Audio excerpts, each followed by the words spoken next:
Matthew chapter 16, beginning from verse 13. This is one of a very familiar chapter sa todo lahat naman ng Matthew from Matthew 1 hanggang Matthew chapter 28 ay napaka-importante. Hindi po si Matthew de la Cruz ba?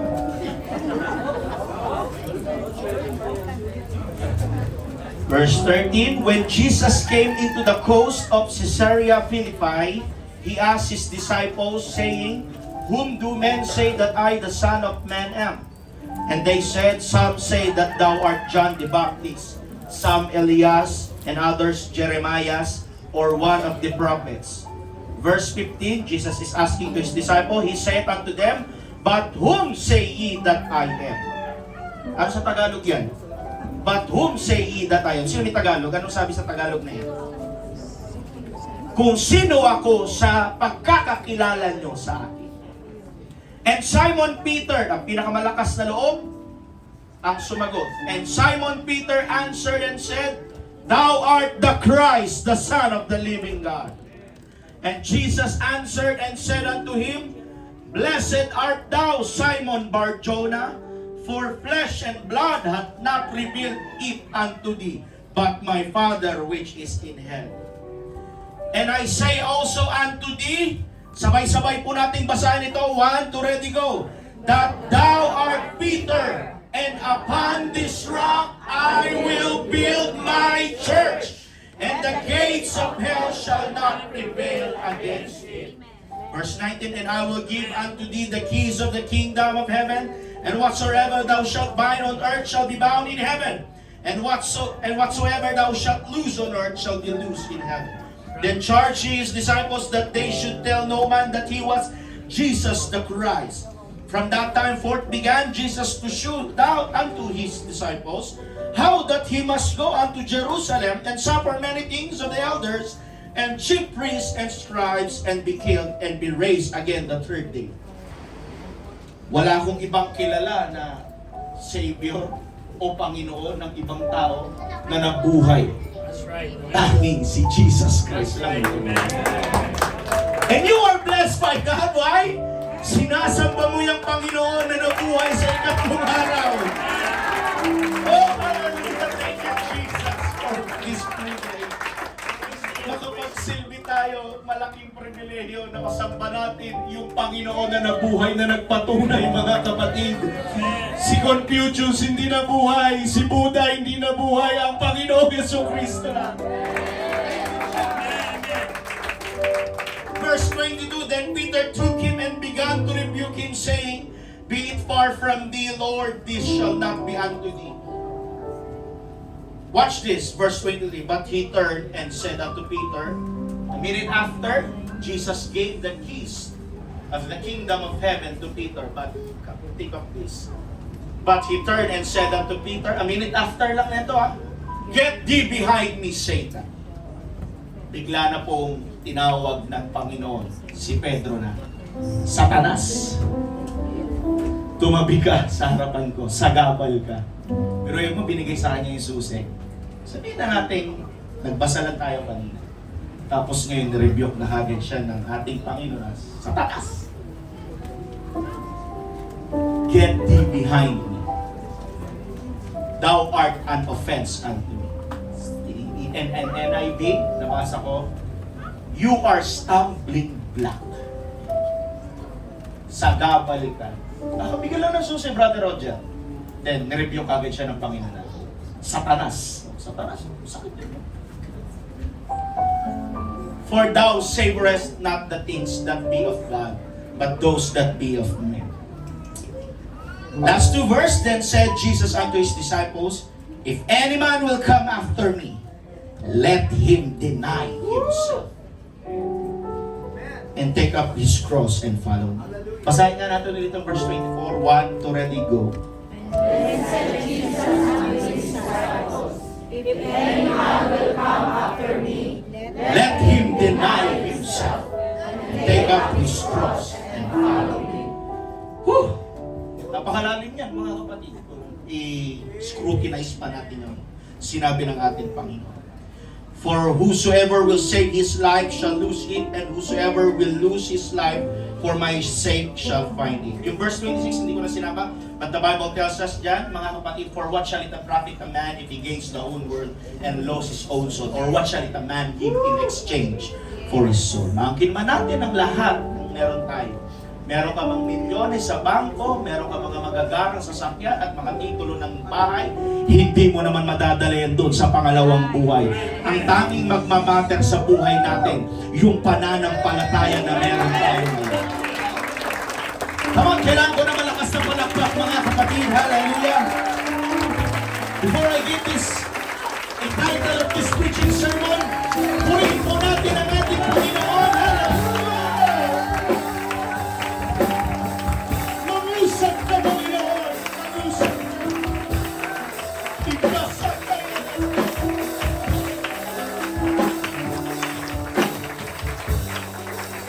May the Lord God bless His word. Anoint your servant, O God, and anoint your people. O God, equip us once again with your words, O God. Hallelujah. We can do nothing without you. Lord, hallelujah. Amin pong sinasaway ang lahat ng sagabal sa umagang ito. Lord, I rebuke every kinds of strongholds. Break every chains, O God. Hallelujah. In the name of Jesus, Lord, we bind the devil in your mighty name, O God. Hallelujah. Kikilos ka, bubuhos ka ng iyong Espiritu Santo, and I do believe, Lord God, bago kami umuwi, ay pupuspusin mo kami ng iyong banal na Espiritu Santo. In Jesus' name, palakpakan po natin ang ating. Pamamagatan ko po ang mensahe ng ating Panginoon na nagsasabing, trustworthy to receive the keys to the kingdom. Tell it to your neighbor and tell it to him, her, trustworthy to receive the keys to the kingdom. Thank you, church. Please be seated. Thank you, backup. Thank you, musicians. And thank you sa gumagawa ng aking PowerPoint. May the Lord bless you all.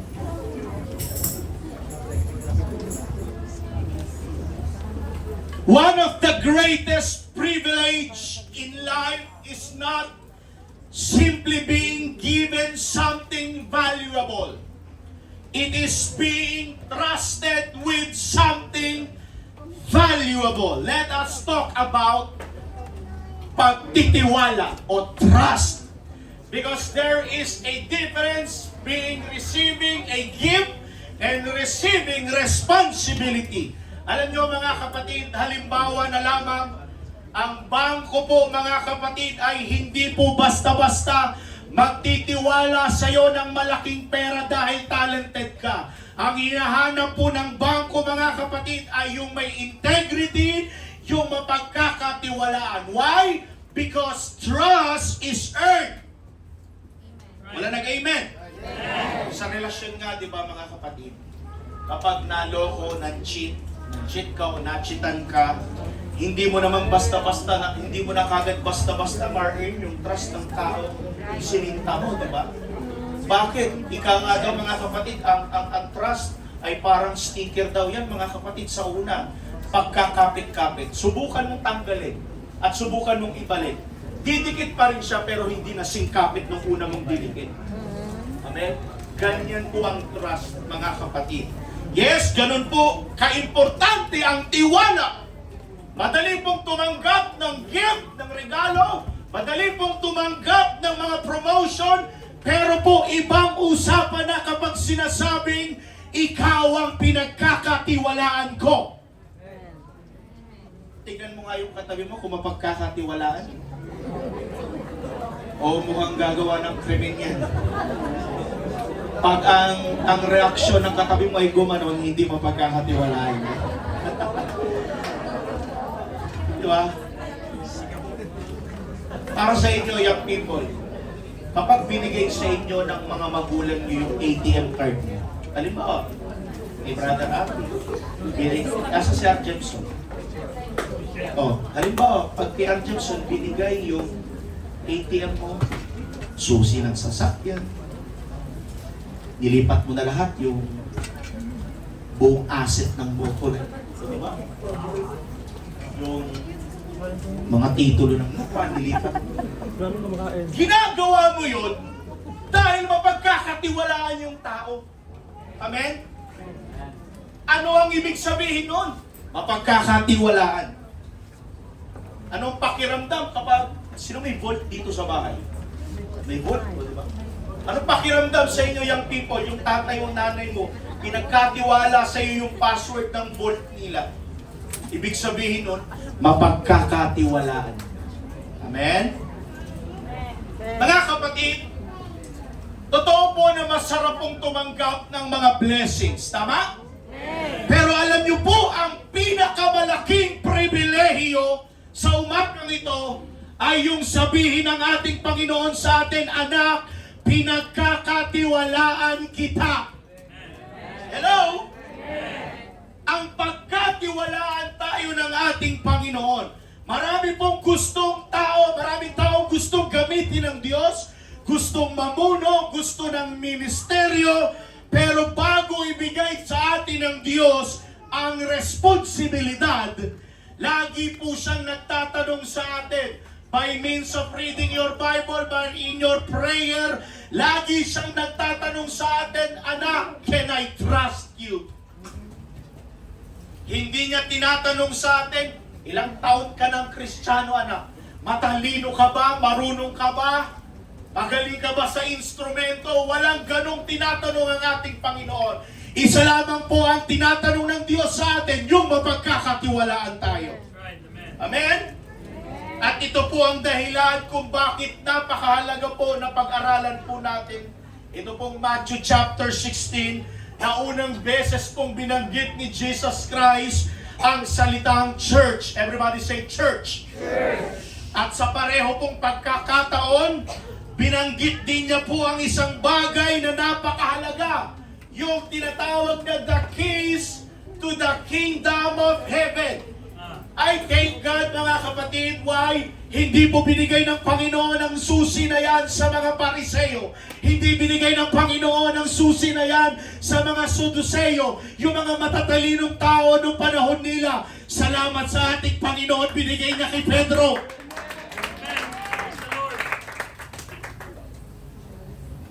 Ibinigay niya sa taong simpleng mangingisda lang. Si Pedro yun. Amen? Bakit si Pedro? Ano po ang nakita ni Jesus kay Peter, mga kapatid? Bakit siya pinagkatiwalaan? At higit po sa lahat, ano ang kailangang makita ni Jesus sa atin, kagaya sa atin, para pagkatiwalaan din tayo ng ating Panginoon? Tingnan mo nga ulit katabi mo kung mapagkakatiwalaan ng Panginoon yan. Sana naman, mga kapatid, mapagkatiwalaan tayo ng ating Panginoon. Hindi yung sa itsura mo pa lang, mukhang may gagawan ka na ng krimen. May gagawin na sa'yo.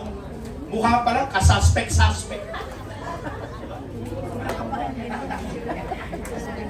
Now, ang background ng story dito sa Matthew chapter 16, when Jesus came into the coast of Caesarea Philippi, mga kapatid, ang lugar po ng Caesarea Philippi ay nasa taas po siya banda, mga kapatid.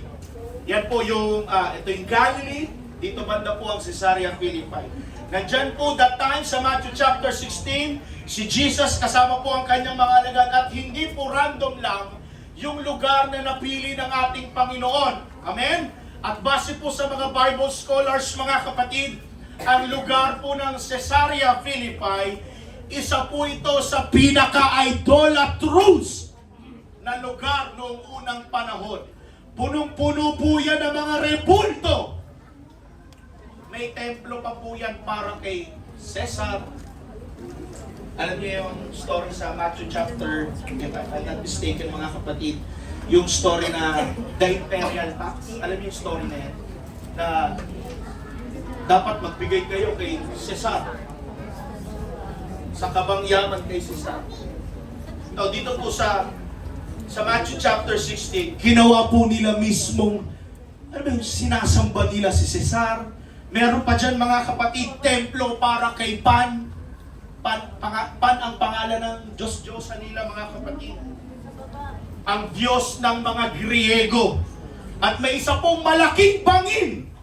Doon po, yung lagusan na yan, Yan po ay tinawag po na tarangkahan ng Hades o lagusan o yungin papuntang impyerno. Grabe mga kapatid yung lugar ng Caesarea Philippi. Naniniwala ang mga tao noon, mga kapatid, na ang pasukan na yan ay papunta po pailalim sa mundo nito. Grabe, no? Imagine niyo yung eksena. Habang naglalakad po ang mga disipulo at alagad kasama si Jesus Christ, yung mga tao sa kanilang paligid ay sumasamba sa Diyos-Diyosan. Lagay nyo sa isipan nyo yung eksena na nangyayari mga kapatid. May nagsusunog ng insenso, may sumasamba, may yumuyuko sa kanilang Diyos-Diyosan, may naghahandog ng alay, may mga rebulto sa paligid. At sa gitna ng napakaraming maling paniniwala ng mga tao, bigla pong huminto si Jesus. Yung pag-uusap nila, Franz. Asa na? Sa pag-uusap po nila, AI lang yan ha. Sa pag-uusap po na ni Jesus, kasama ang kanyang mga disipulo at alagad, ang tanong bigla ng Panginoon sa kanyang mga alagad, base sa sinasabi ng mga tao ito, sino raw daw ba ako na anak ng tao? Hello? Number one, trustworthy people know Jesus really is. In verse 14 and verse to 16, nagbigay po ng mga iba't ibang sagot ang mga disipulo ng ating Panginoon.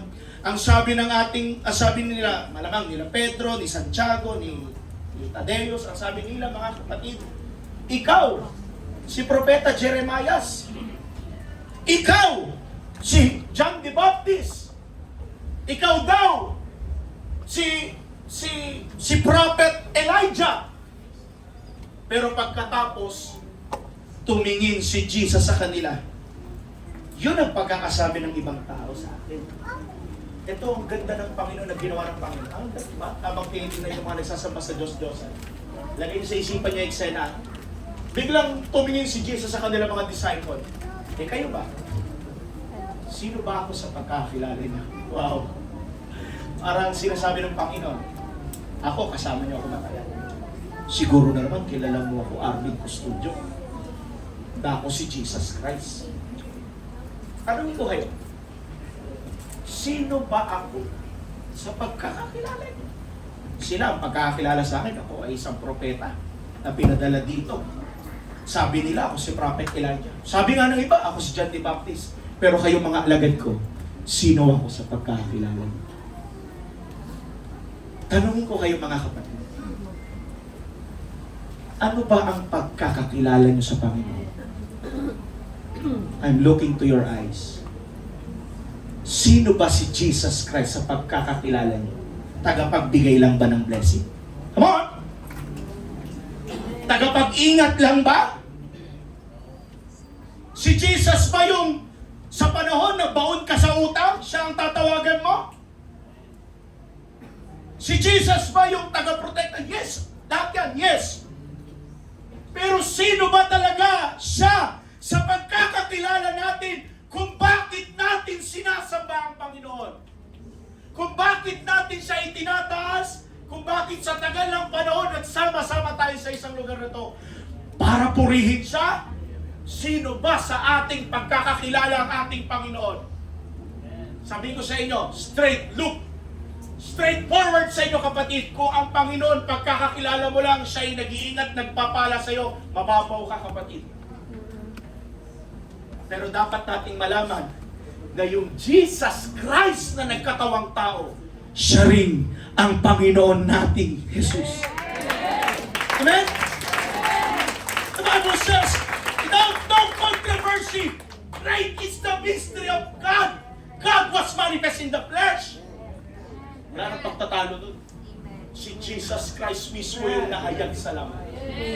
Amen. At salamat sa ating Panginoon. Kaya ang tanong niya sa kanyang mga disciples, sa inyo ba? Sino ba ako sa pagkakakilala nyo?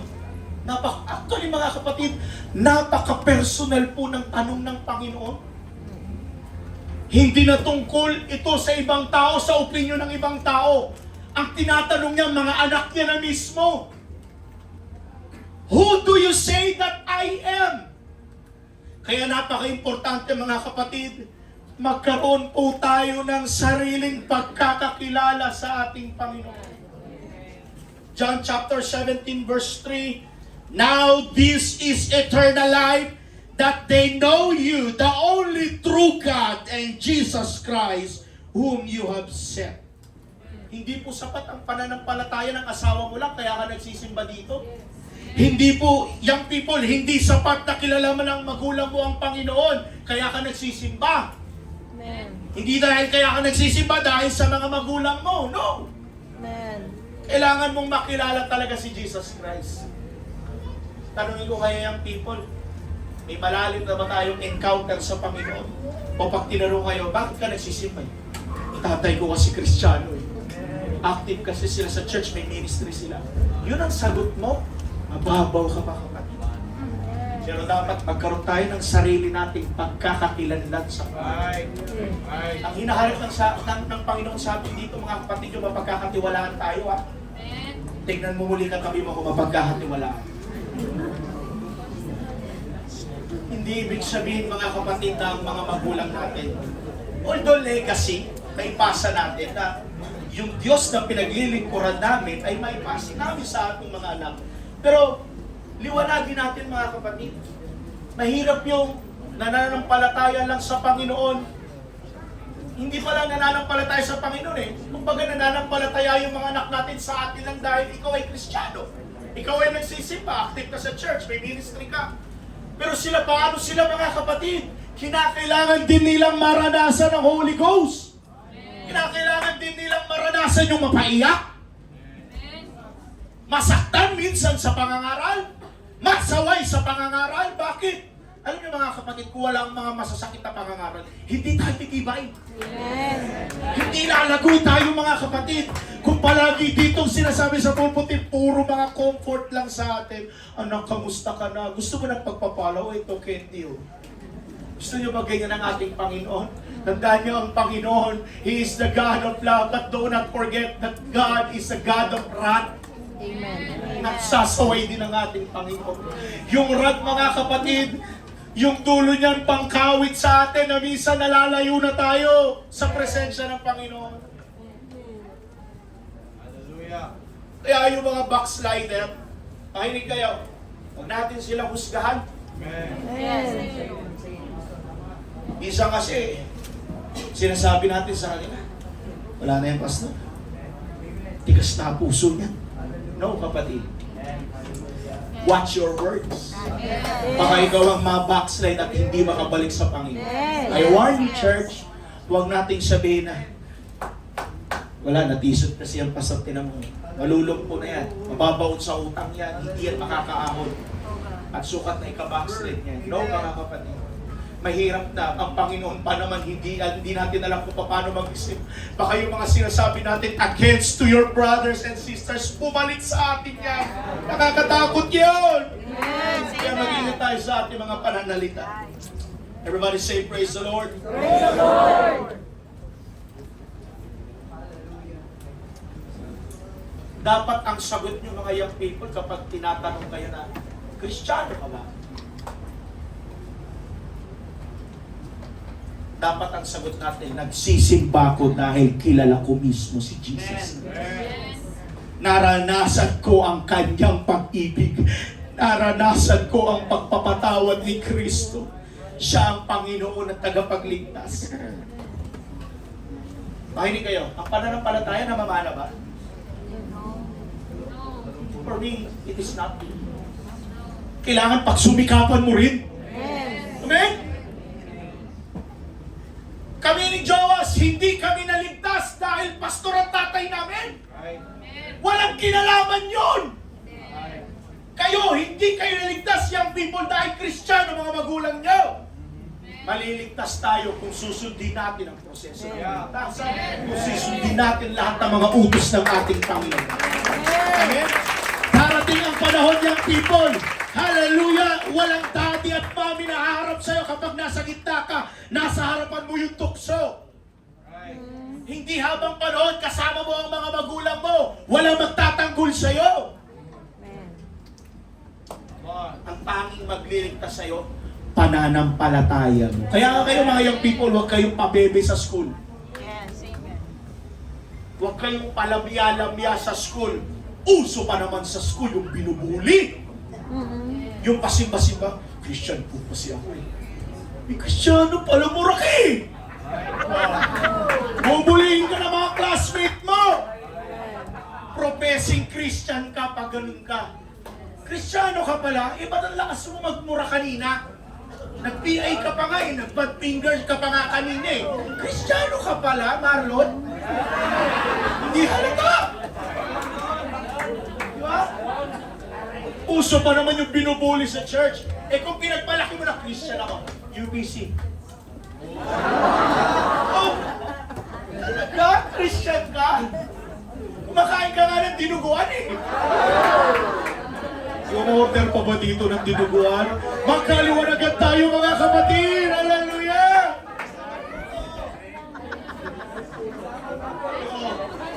Pastor, hindi mo na kasi nababanggit ang dinuguan, bawal pala. Napakain ako isang order sa Korokan.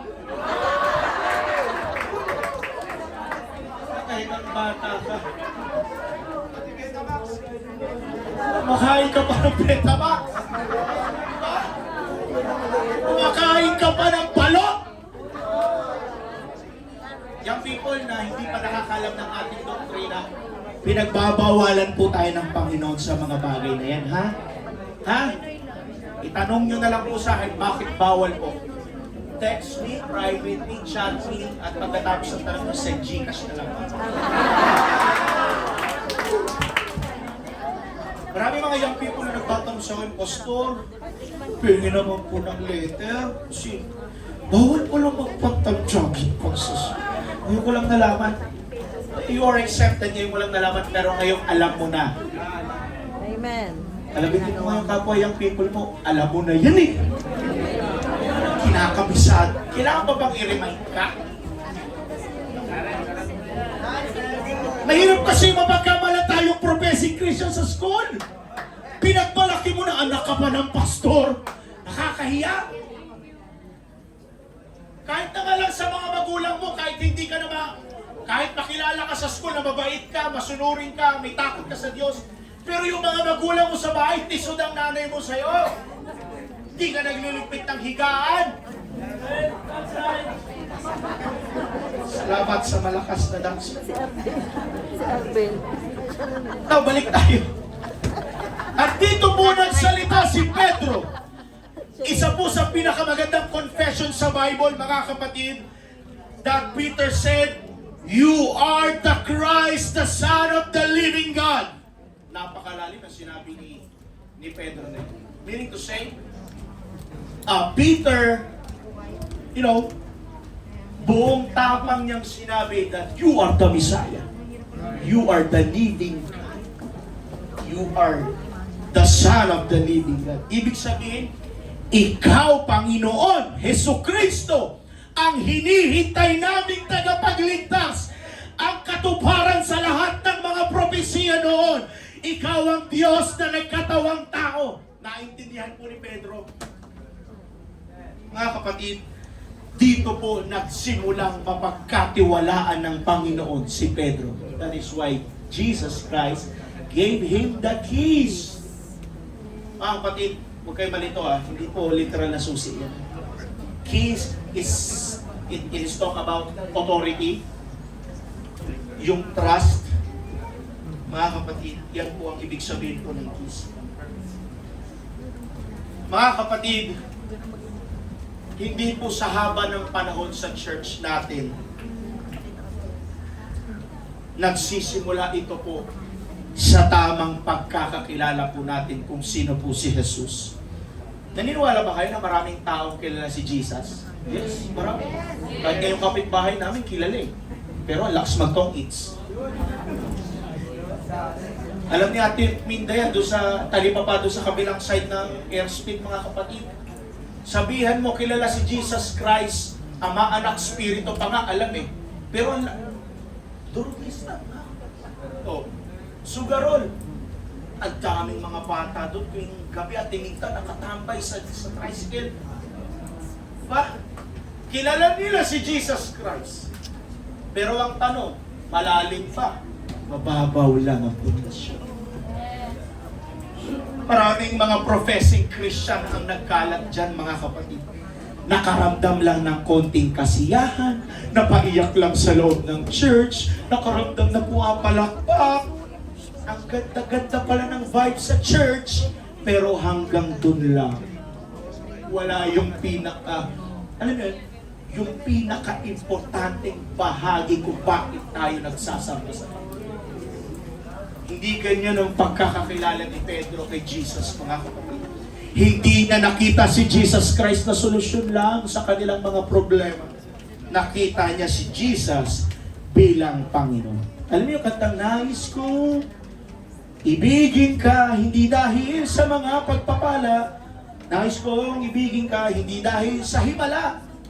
Nais kong sambahin at ibigin ka dahil ikaw ay ikaw.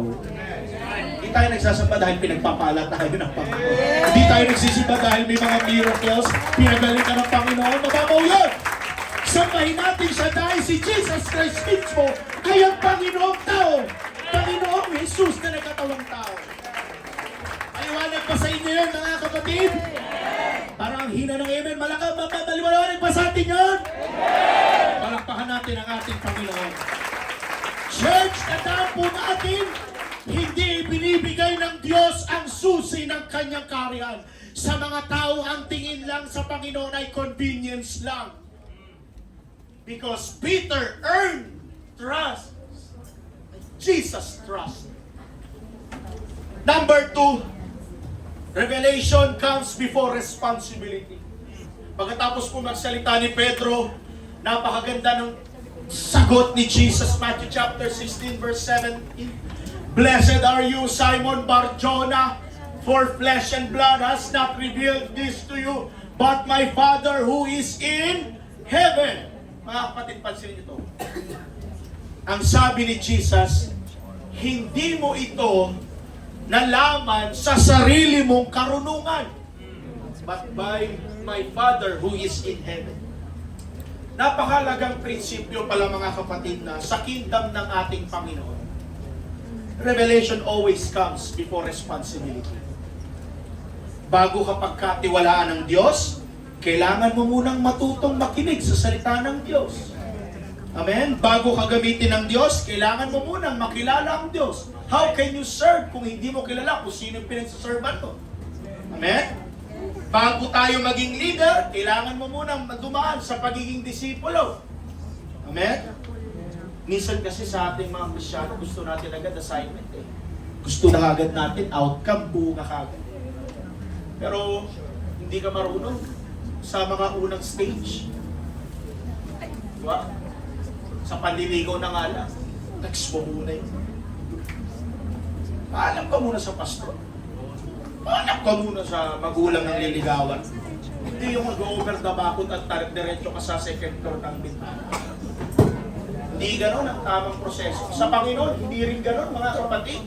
Magsimula tayo sa mababang uri ng ministeryo.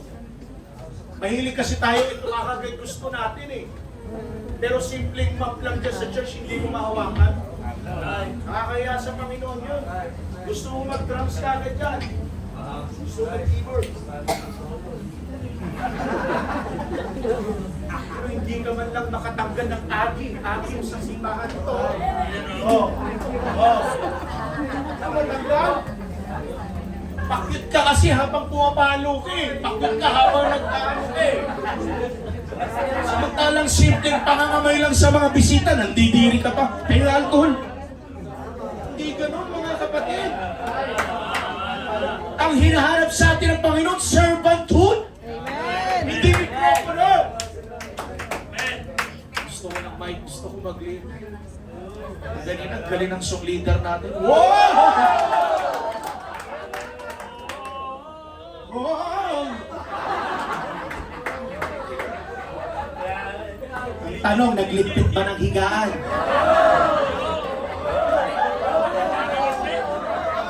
Ang tanong,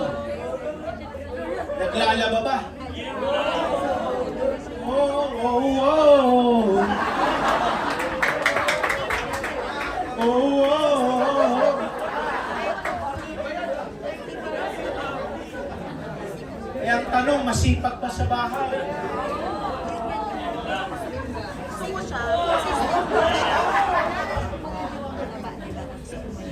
Ang tanong, blessing ba sa mga magulang? Nakakahiya yung people.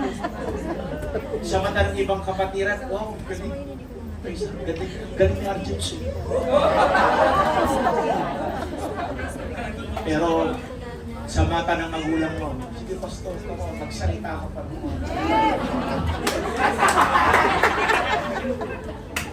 Young people mainit mga mata ko sa inyo. Mag-ingat tayo mga kapatid, baka mausog tayo, baka mapahamak tayo. Ginagawa na.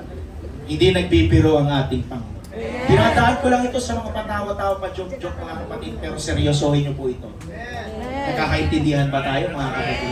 Palakpakan natin ang ating Panginoon. Minsan kasi gusto na agad natin ang assignment ng ministry. Ang tanong sa atin ng Panginoon, nakikinig ka ba sa akin, anak? Sinusunod mo ba yung mga sinasabi ko? Tandaan mo, church, hindi ka pwedeng manguna kung hindi ka marunong sumunod. Mahirap magturo ng pagbibigay kung hindi ka marunong magbigay. Mahirap magturo ng forgiveness kung hindi hirap ka magpatawad. Mahirap magturo ng kababaang loob, ng pagiging pasensyoso kung impatient ka. You cannot preach, you cannot give what you don't know. Amen? Tignan niyo po ang pattern sa Bible. Bago po naging hari si David, ano muna siya? Isang shepherd. Isang pastol. Saan siya hinubog? Hindi naman kagad doon sa palasyo eh. Dito siya hinubog ng Panginoon sa pag-aalaga ng kawan ng tupa. Yan ang trabaho ni David eh. I-groom ang mga tupa. Nakita na kayo ng ginugroom na tupa sa Facebook? May nagturo, naalala niyo si Pastor Oscar Pitar sa gawain ng mga tatayan sa tanghalang Pasig. Tinuro niya, aralin niyo tupa mga kapatid, grabe pagkabit na hayop pala yan. Ang tupa mga kapatid, very lowly, down to earth. I-offer pa nga niya ang leg niya sa'yo eh. Papatayin mo pa eh. Papatayin mo na, i-offer niya pa ang leg sa'yo eh. Ang tupa mga kapatid, pag natumba yan sa sobrang kapal na ng kanilang mga balahibo, hindi na po yan makakatayo. Kinakailangan niya ng pastol na magtatayo. Kagaya sa atin mga kapatid, pag natutumba kayo ng kasalanan, natutumba kayo sa problema niyo, kinakailangan natin ang ating Panginoon. Diyan siya nahubog habang walang nakakakita. Doon niya natutunang magtiwala sa Diyos. Si Joseph, bago siya naging second to the highest position or governor ng buong Egypt, saan muna siya hinubog? Sa balon? Sa bahay ni Potiphar? Na ang tindi ng tukso? Alam niyo, nabasa natin, sa pag-aralan natin ito, naalala niyo? Araw-araw, the Bible says, every day, araw-araw po siyang tinutokso ng asawa ni Potiphar. Sipingan mo na ako. Sige na, come to bed with... The Bible says, come to bed with me. Grabing palay yan, lumapit sa manok. But we know, nag-iisa lang si Joseph sa Bible. Walang Jefferson Argao na sulat. Si Joseph lang. Nabago niya. Bonbon. Walang bonbon, di ba? Binabago yan tayo araw-araw, di bonbon. Pangatlo, sa kulungan. Grabing training ground ni Joseph. Bago po siya naluklok at nagkatiwalaan ng Panginoon sa mataas na posisyon. Mahigit 13 taon po siya naghintay. Bakit? Dahil ang Diyos po ay interesado sa karakter, hindi po sa posisyon. Pansinin niyo, ang Panginoon, hinuhubog muna yung ating pag-uugali bago niya ibigay sa atin ang pagpapala. Kasi mahirap na mahinog tayo sa pilit. Diba? Alam niyo yung kalburo, pag dinikitan mo yung mga kamatis, yung mangga, dikitan mo ng hinog yan, magiging kalburo yan eh. Payag ba kayo nun? Mahinog tayo sa pilit? Mahirap yun, maasim-asim yun.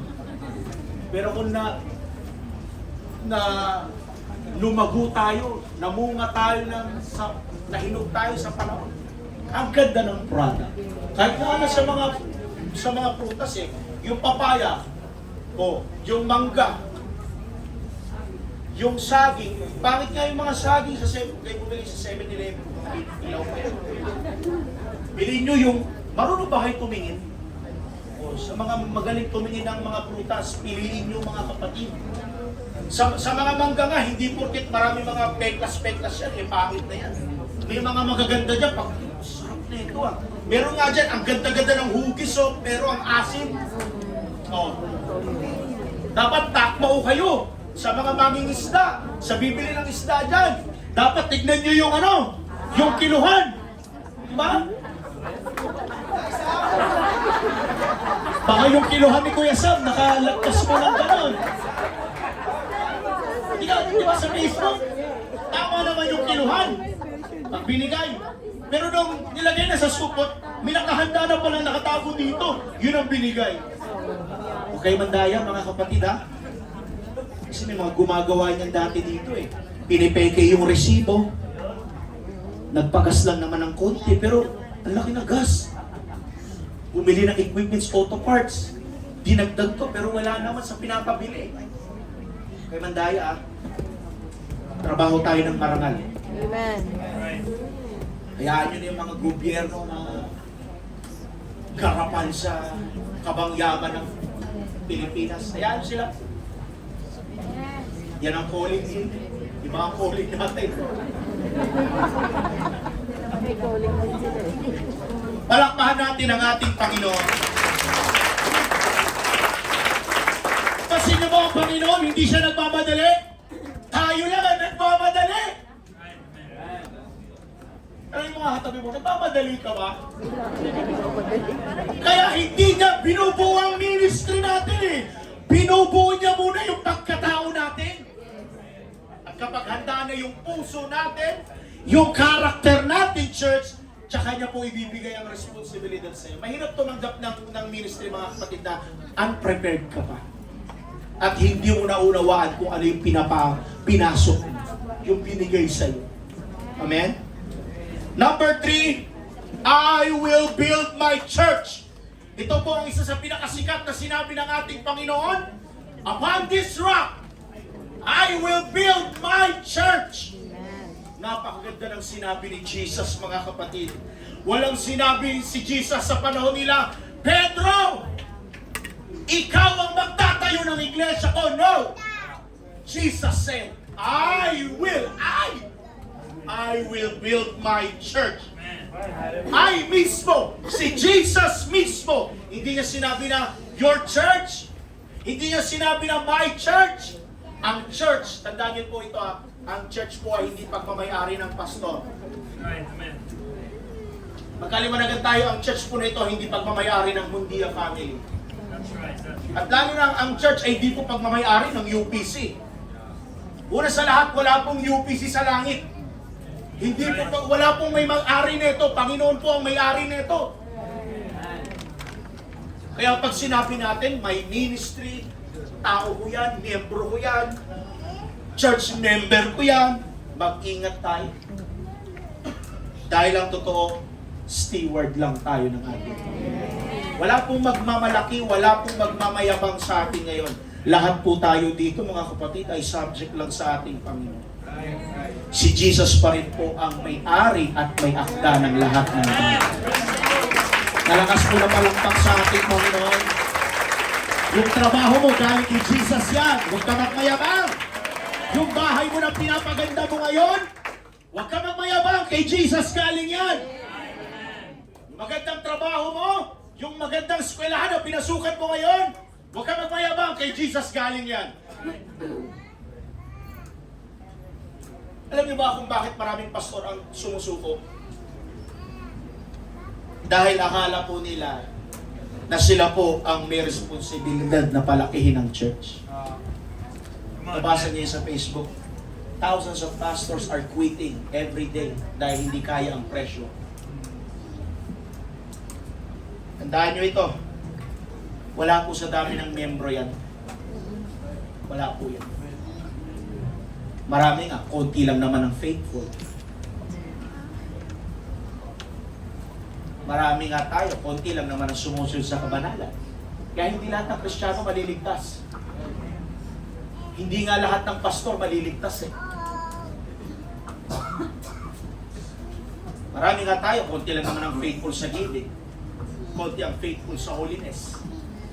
Kaya ang sabi ng Panginoon, I will build my church. Kasi ang totoo mga kapatid, ang Diyos po ang siyang may kapangyarihan. Ang Diyos ang siyang dahilan kung bakit patuloy na umuusad ang iglesia nito. Siya rin po ang dahilan kung bakit sa dinami-dami ng pinagdaanan ng Muntinlupa Church na ito, nakatayo pa rin. Sabi ko sa inyo mga kapatid, matagal na po itong nabuwag, matagal na po itong nagkawatak-watak kung ang pundasyon nito ay si Joshua. Matagal na itong nawasak. Matagal na itong nabuwag. Nagkawatak-watak na tayo dito. Kung ang pundasyon natin noon, yung ating founder pastor, Pastor Joshua. Pero ito ay pundasyon natin. Church, but the good news is, Jesus is the foundation of this church. Come on, brethren. Kailangan ko na malakas na palakpak. Ang sabi ni Jesus, sa ilalim ng batong ito, sa ibabaw ng batong ito, itatayo ko ang iglesia na kahit ang tarangkahan, bituan ng impyerno ay hindi makakapanigil. Because Jesus is the foundation of this church. Jesus is the foundation of your faith. Paano na lang kung nakabasa ito lahat kay Pastor Joshua? Eh daming loyalista dati. Alam ng church councilor eh. Ultimo, sundan si Pastor Joshua sa eternal. Sumunod ka! At totoo, hindi po talaga madaling makamove on. But we have to face the reality. Patay na yung tao, gusto mo pang habulin. Wala tayong magagawa. Kinuha na ng Panginoon eh. Darating ang araw, mamamatay din po ako dito. God forbid. At ipapamit. At may papalit. Hindi natin alam. Hindi natin alam ang calling ng Panginoon. Someone or some of us, mga kapatid, tatayo dito at mga ngaral. Yung mga matatanda natin, nagkasama, si Pataya na. Mga matatanda dito, mawala na sila. Yung mga... Opo kayo mga kapatid na may sinapit. Wala po talaga kayo. Darating ang araw po dyan, pero hindi po ngayon. Yung mga anak natin, yan, sila Andre, yan ang mga susunod na generation. Iisipin mo na lang kung yung mga namuno sa department, patay kang bata. O sangkaman. Diba? Pero salamat sa Panginoon, ang pundasyon ng church na ito at ating Panginoon. Hindi si Joshua Mondia. Nakakaintindi ba tayo mga Joshuanians?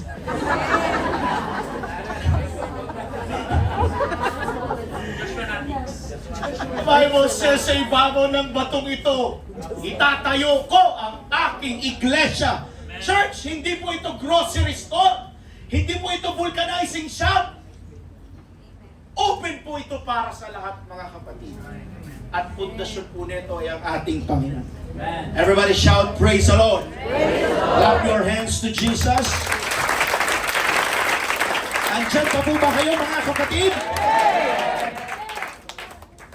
Number 4, the gates of hell shall not prevail. Pagkatapos sabihin ni Jesus na itatayo ko sa ibabaw na ito ang aking iglesia, sinabi niya, and the gates of hell shall not prevail against it. Napakagandang pangako ng Panginoon yan, mga kapatid. Pero minsan, mali tayo ng pagkakaintindi po rito, ha? Iwanagin po natin. Isipin natin, parang ang church po ang nagtatanggol. Amen? Habang ang impyerno umaatake sa atin, si Satanas, ang kanyang army, umaatake sa atin. Ang larawan po dito ay ang church, ay hindi ang church ang nagtatago. Ang larawan po, o isalarawan natin, ang image po ng senaryo ito, ang church po ang umaatake. Habang ipinapangaral natin yung ebanghelyo sa mga outstation natin, pansinin nyo. Huwag po kayong magtaka mga kapatid at huwag niyo pong kainditan yung mga outstation natin na unang pinalagok na ng Panginoon. Baka minsan kasi maging competition yun. Malago na kasi sa NHA dito sa amin, wala kabunga-bunga. Hindi po ganun mga kapatid. Hintayin mo ang Diyos sa pagpalago dyan. Hindi ikaw magpapalago. You are not the Savior. You are not the convictor. All planted, Apollos watered, and God made the increase. Hindi si Pablo. Hindi si Apollos ang nagpalago. Si Jesus Christ. That's right. Yes. Pakatandaan natin yan kasi habang nangangaral tayo ng Ebanghelyo, may mga taong naliligtas na dyan. May mga taong nababago ang buhay. May mga kabataan na nagbabago ng buhay.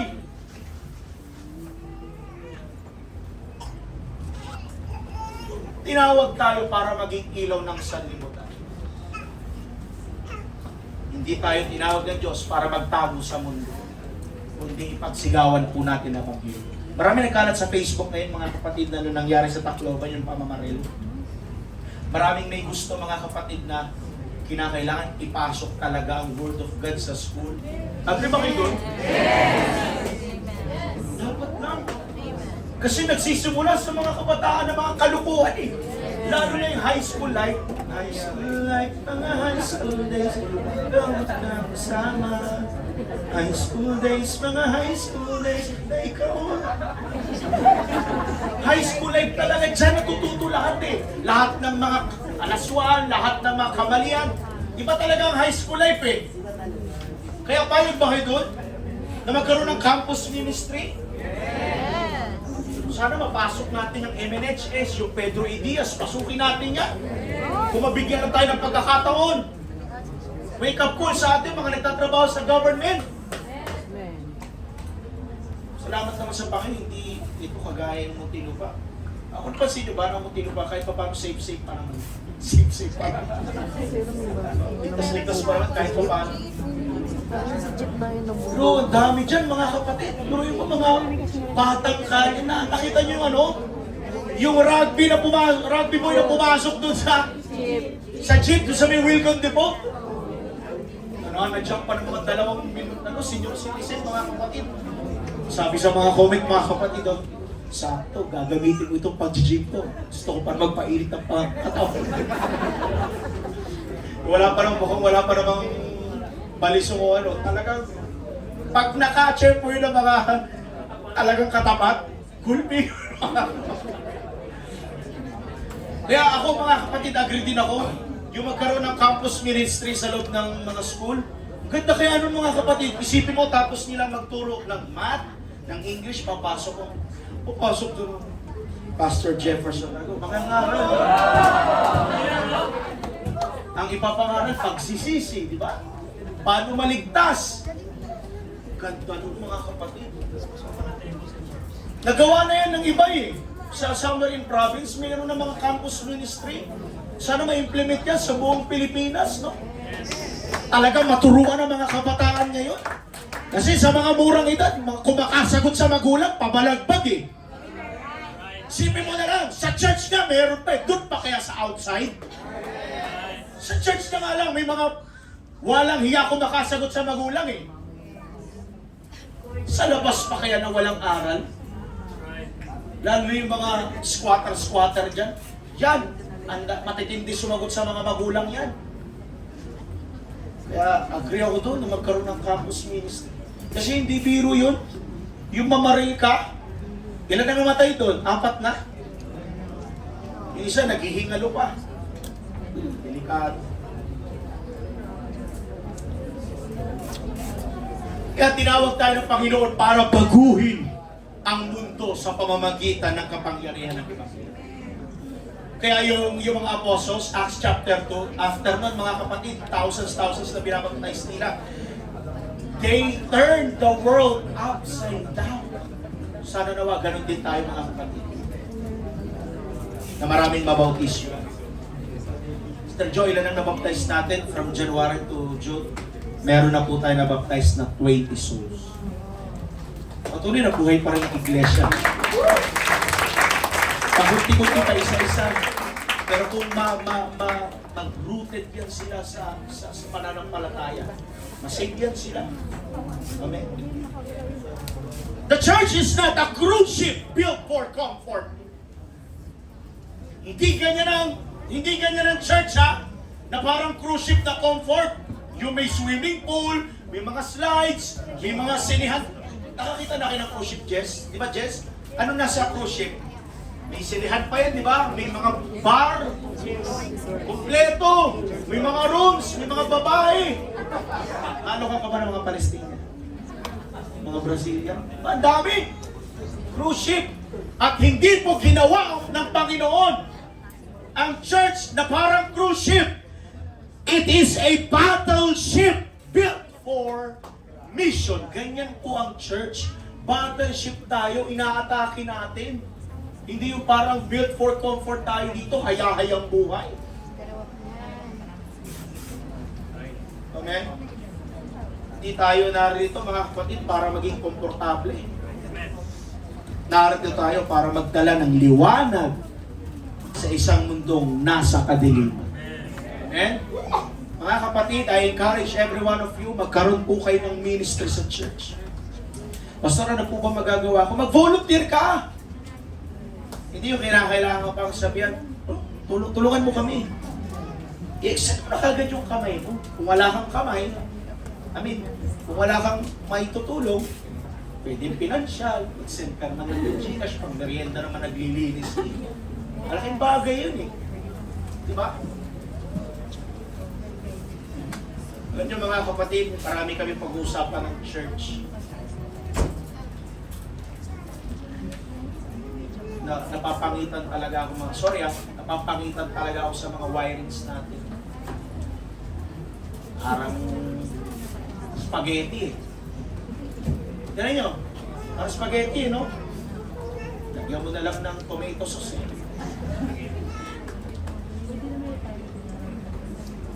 Ganda-ganda ng mga bahay natin, pero paano naman ang tahanan ng Panginoon? That's right. Amen. Di ba? Ganda ng bahay natin. Paano naman ang bahay ng Panginoon? Sana ito paglaanan din natin ang atensyon. Nakita ko yung sense of urgency ng place natin, mga kapatid.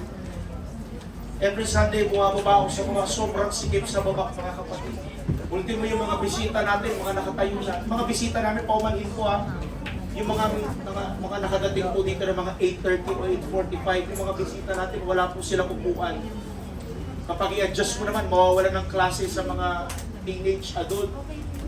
Pag i-adjust mo naman, mawawalan sila ng, alam niyo po yung sense of urgency. Kaya magkaisa tayo mga kapatid. Hinahanapan na tayo ng Panginoon na maghanap na kayo ng lugar. Right. Ako naniniwala ko, hindi tayo magtatagal dito. Bigyan tayo ng Panginoon ng malaking lugar. And as your pastor, this is what I'm longing for. Pagkaroon tayo ng magandang iglesia, Panginoon, naglingkod kami sa iyo. Deserve namin, Panginoon, ng magandang place of worship. And God, I do believe God will hear our prayers. Parang hina ng amen to na. Naniniwala ba kayo na bigyan tayo ng Panginoon? Malakas po na palakpak para sa ating Panginoon. Isipin nyo mga kapatid, kung bawat miyembro, kahit isa sa atin dito magdala ng tag-iisang member o isang bisita, ilang buhay ang masasagip natin.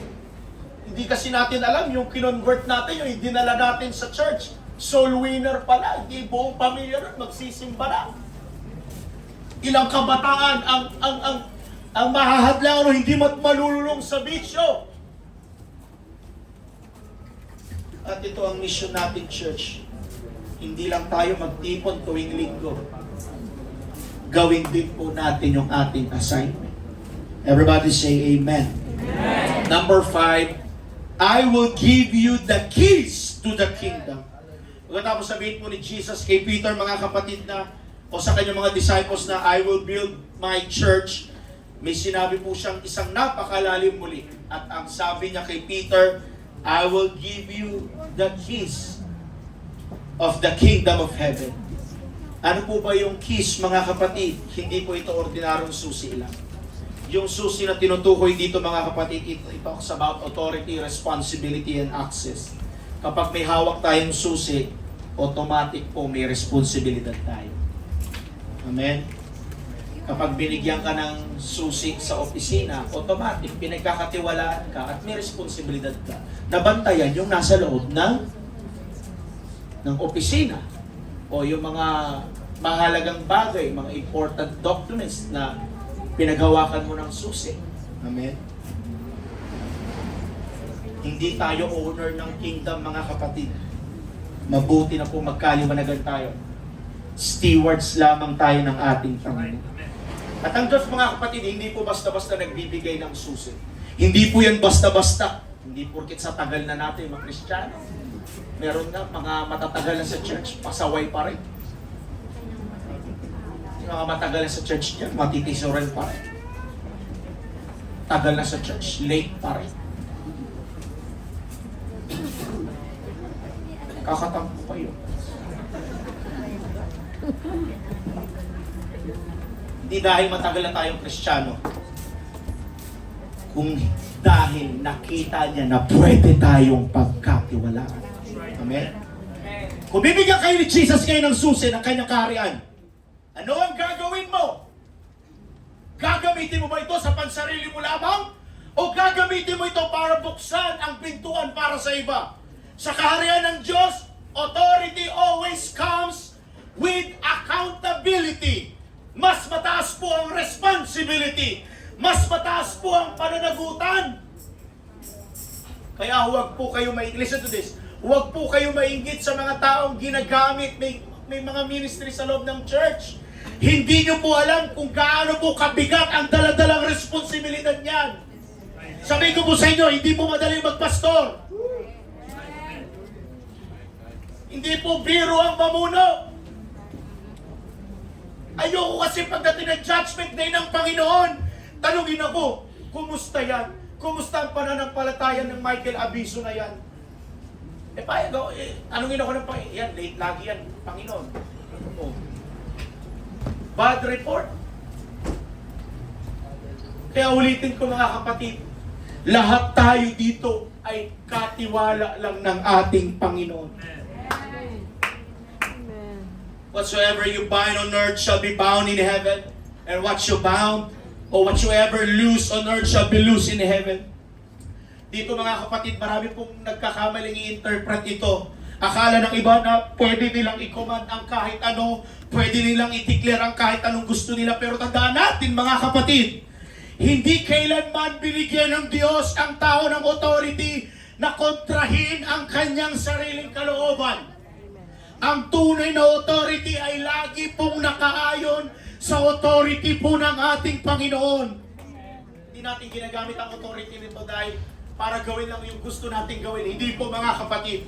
Ginagamit natin ito para gawin po ang gusto ng ating Panginoon. Dahil ang susi ng kaharian ay hindi lisensya para maging makapangyarihan.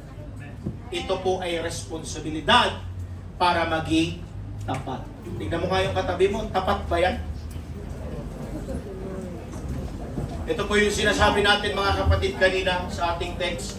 After po na sabihin ng Panginoon niya that whatsoever shall loose on earth shall be loose in heaven, whatsoever shall bind on earth, heaven shall be bound in earth. Pagkatapos sabihin ng ating Panginoon niyan, sinabi ng Diyos, pagkatapos ng ilang talata, yung Peter na sinabihan ni Jesus na I will give you the keys to the kingdom of heaven, siya rin Peter na sinaway ni Jesus, get thee behind me, Satan. You are stumbling block. Sabi ng Panginoon kasi, ipinaliwanag niya, alaga, dali kayo. Magdudusa ako.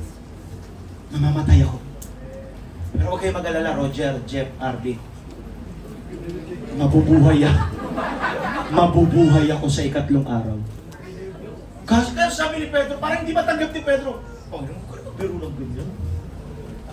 Ito yan, mo kami inuwan. Kaya sabi ni Jesus, get thee behind me, Peter.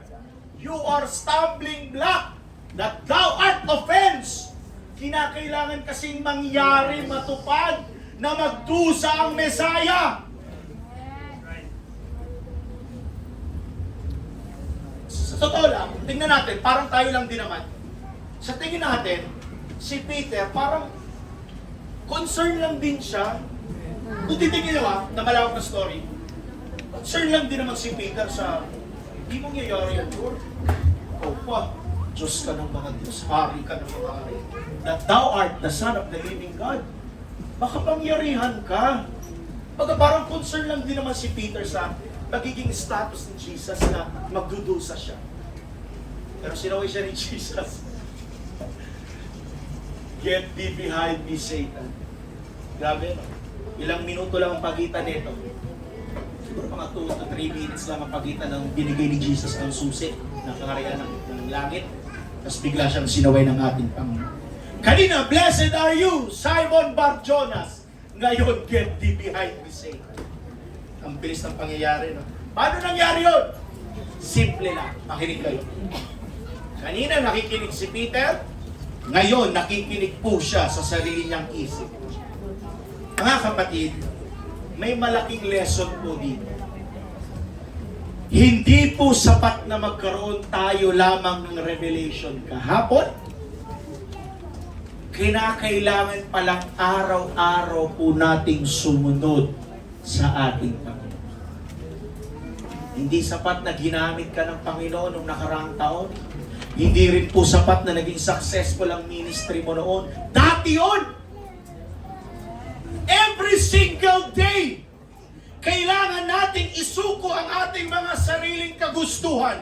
Kahit ang taong ginagamit ng Diyos, pwede pa rin pong magkamali kapag mas pinapakinggan niya po yung sarili niya kaysa sa tinig ng ating Panginoon. Maliwanag ba yun, mga kapatid? Lahat ng inantok magsabing amen. Number 6, malapit na po ako matapos, pero hanggang number 27 nata. The cross comes before the crowd. Pagkatapos po nito, mga kapatid, tinawag ni Jesus ang lahat.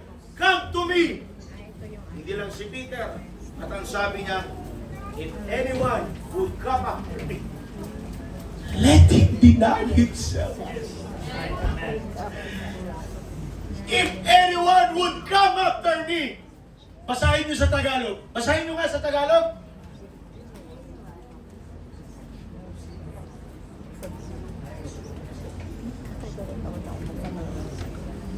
Verse 24. If any man will come after me, let him deny himself. Pakibasa nga, Brother Jeff, sa Tagalog. Matthew chapter 16, verse 24.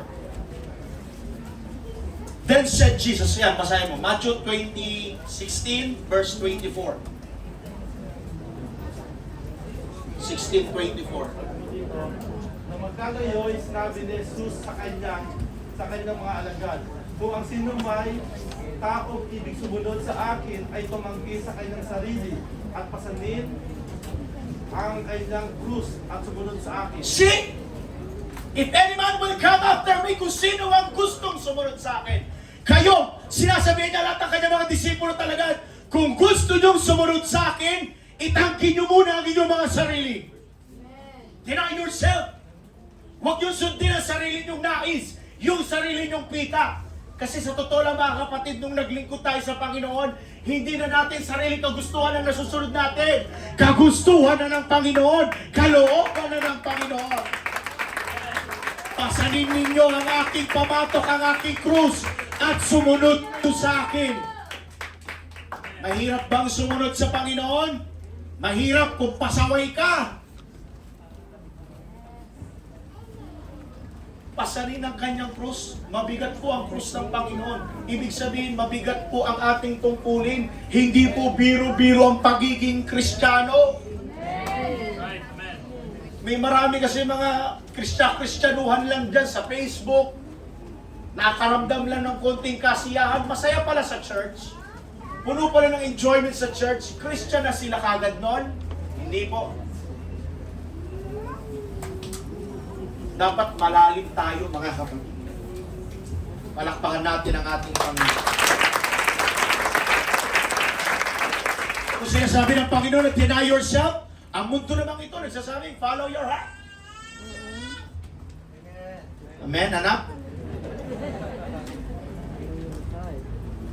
Pag sinabi kasing follow your heart, ang ibig sabihin yan gawin mo ang gusto mong nagpapasaya sa iyo. Kung ano gusto lang natin, magpapasaya sa atin. Follow your heart. Kung ano yung nais natin. Siyempre, lahat ng nais natin, gusto natin.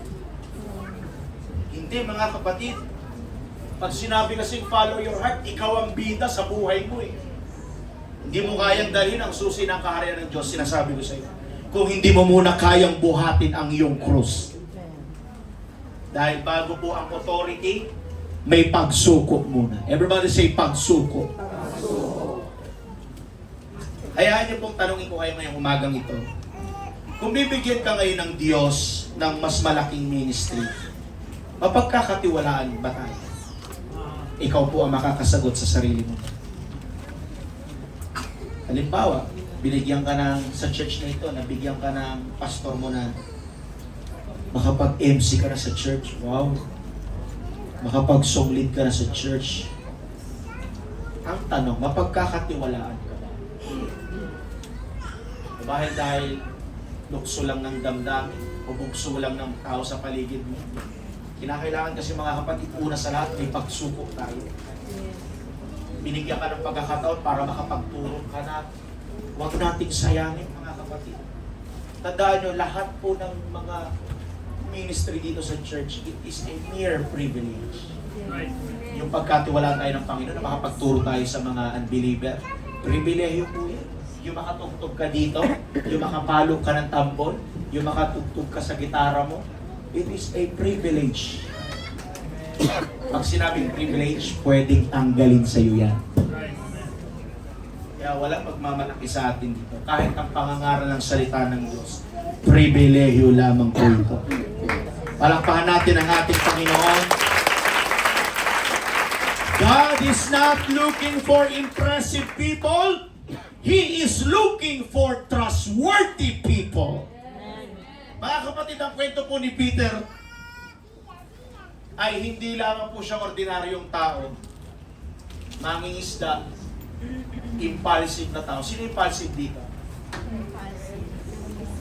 Pag sinabi kasing impulsive si Peter, madalas siya magsalita bago mag-isip. Satsat muna bago mag-isip. Kumbaga, atake muna bago pag-isipan yung sinasabi. Ganun si Peter. Sinong ganun? Yung hindi mo na pinag-iisipan yung sinasabi. Pana lang ng pana ka. Madalas nagkakamali yung mga impulsive na tao. Madalas siya nadadapa, mga kapatid.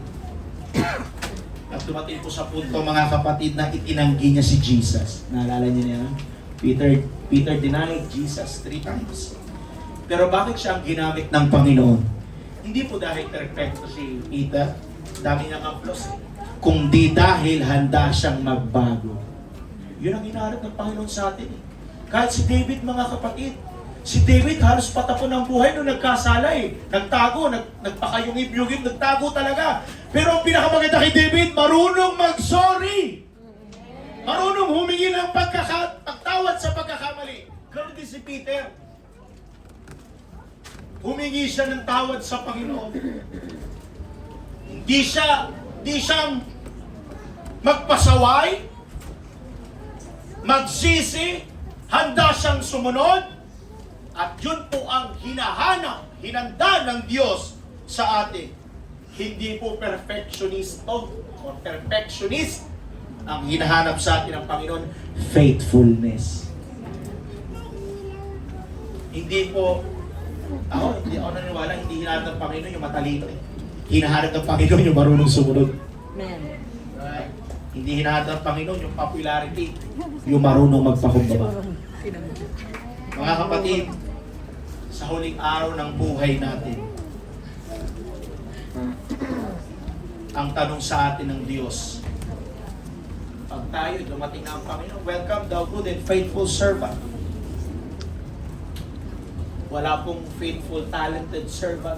Wala pong faithful giver. Wala, mga kapatid, na successful servant. Wala. A faithful servant lang. Church, yan po ang hamon sa ating lahat. Yung mapagkatiwalaan tayo. Trustworthy. Amen? And last but not the least, dahil po sa kaharian ng Diyos, ang mga susi ay hindi ibinibigay sa mga taong naghahanap ng kapangyarihan. Ang mga susi ay ipinagkakatiwala sa mga taong napatunayang tapat. Today, mga kapatid, close your eyes and try to recall, Lord, mapagkakatiwalaan mo ba ako? Faithful servant ba ako? O inuuna ko ang pansarili ko lang? Ang hinahanap ng Diyos ngayon sa umagang ito, mga kapatid, yung mapagkakatiwalaan tayo. Tayo tumayo lahat, mga kapatid.